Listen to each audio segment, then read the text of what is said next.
অকল এটা লাখ টকীয়া আমি গোলক দেখিছো আৰু এই গোলকটো চাওকচোন ইমান ইউনিক হয় লাখ টকা দিছে কিন্তু তেওঁলোকে বিক্ৰী কৰা নাই এটা ইউনিক গোলক আৰু বনাইছে নাম হৈছে ৰাজীৱ বুঢ়াগোহাঁই এয়া চাওক কি সুন্দৰকৈ নিৰ্মাণ কৰিছে আৰু গোটেইটো কাঠৰ গমাৰি কাঠত প্ৰস্তুত কৰি উলিয়াইছে হাজি উলিয়াইছে ইণ্ডিয়ান অচিয়ান গোটেই গোলকটো আমাৰ যেহেতু এটা গোলকত গোটেই মেপ গোটেই বিশ্বখন চাব পাৰি ক'ত কোনখন দেশ অৱস্থিত আৰু এইটো সম্পূৰ্ণৰূপে গমাৰি কাঠত প্ৰস্তুত কৰি উলিয়াইছে আৰু এইটো ৮০,০০০ টকা দিছে ১ লাখ টকা দিছে কিন্তু তেওঁলোকে বিক্ৰী কৰিব বিচৰা নাই এইটো কাৰণে কাৰণ এইটো তেওঁলোকে প্ৰথম বনাইছে সেয়ে এইটো বিক্ৰী কৰিব বিচৰা নাই তেওঁলোকে কিন্তু পাছত কাৰোবাক লাগিলে তেওঁলোকে বনাই দিব তাৰ সমান্তৰালভাৱে এইবোৰ চক ইমান সুন্দৰকৈ বনাইছে কিন্তু এই গোলকটো আটাইতকৈ বেছি ভাল লাগিছে আৰু ইয়াৰ আটাইতকৈ মুখ্য আকৰ্ষণ হৈছে এই গোলকটো আৰু এই গোলকটো ইমান সুন্দৰকৈ প্ৰস্তুত কৰিছে গমাৰি কাঠত কিমান এটা ইউনিক ষ্টাইলত এইটো হেতু আমি প্ৰথম দেখিছো আগত এনেকুৱা দেখা নাই যি কি নহওক ইমান এটা সুন্দৰ যি চিত্ৰশিল্পী আসলতে ভাস্কৰ্য শিল্পী বুলি ক'বলৈ ভুল হৈছে মোৰ চিত্ৰশিল্পী কোৱাটো ভাস্কৰ্য শিল্পী ৰাজীৱ বুঢ়াগোহাঁইৰ এই যি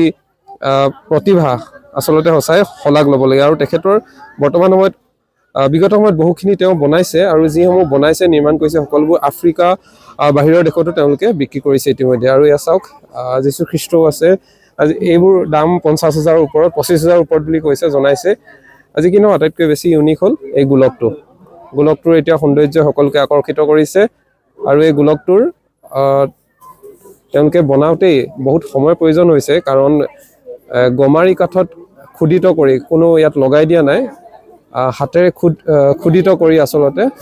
প্ৰস্তুত কৰি উলিয়াইছে এই গোলকটো আৰু এইখন ভাস্কৰ্য শিল্প প্ৰদৰ্শন ৰাজীৱ বুঢ়াগোহাঁই মেছাগড়ৰ হয় এয়া সুন্দৰ পৰিৱেশ এই সন্দিকৈ বকলিয়াল সন্দিকৈ হয় কপলিয়াল সন্দিকৈ ক্ষমা কৰিব কপলিয়াল সন্দিকৈ যি বংশাৱলী তাৰ মাজত এইদৰে এখন ব্যতিক্ৰমী আমি আজি ভাস্কৰ্য শিল্প প্ৰদৰ্শন এখন বিপণী এই বিপণীত কিন্তু মন্ত্ৰমুগ্ধ কৰা দেখিবলৈ পোৱা গৈছে অকল এটা লাখ টকীয়া আমি গোলক দেখিছো আৰু এই গোলকটো চাওকচোন ইমান ইউনিক হয় লাখ টকা দিছে কিন্তু তেওঁলোকে বিক্ৰী কৰা নাই এটা ইউনিক গোলক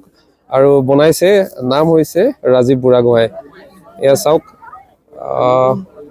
কি সুন্দৰকৈ নিৰ্মাণ কৰিছে আৰু গোটেইটো কাঠৰ গমাৰি কাঠত প্ৰস্তুত কৰি উলিয়াইছে হাজি উলিয়াইছে ইণ্ডিয়ান অচিয়ান গোটেই গোলকটো আমাৰ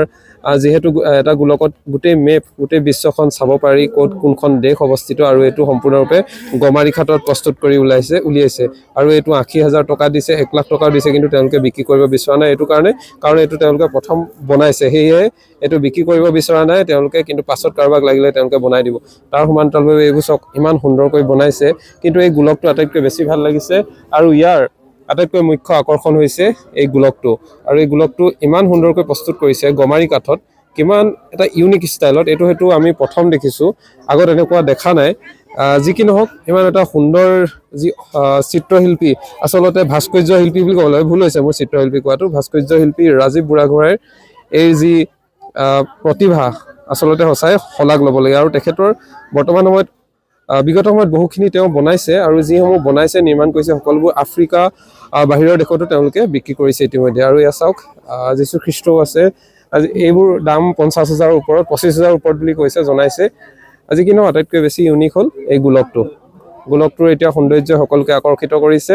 আৰু এই গোলকটোৰ তেওঁলোকে বনাওঁতেই বহুত সময়ৰ প্ৰয়োজন হৈছে কাৰণ গমাৰি কাঠত খোদিত কৰি কোনো ইয়াত লগাই দিয়া নাই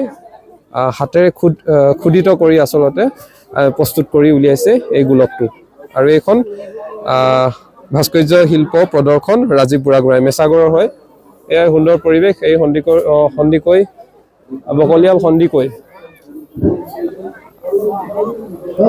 হয় কপলিয়াল সন্দিকৈ ক্ষমা কৰিব কপলিয়াল সন্দিকৈ যি বংশাৱলী তাৰ মাজত এইদৰে এখন ব্যতিক্ৰমী আমি আজি ভাস্কৰ্য শিল্প প্ৰদৰ্শন এখন বিপণী এই বিপণীত কিন্তু মন্ত্ৰমুগ্ধ কৰা দেখিবলৈ পোৱা গৈছে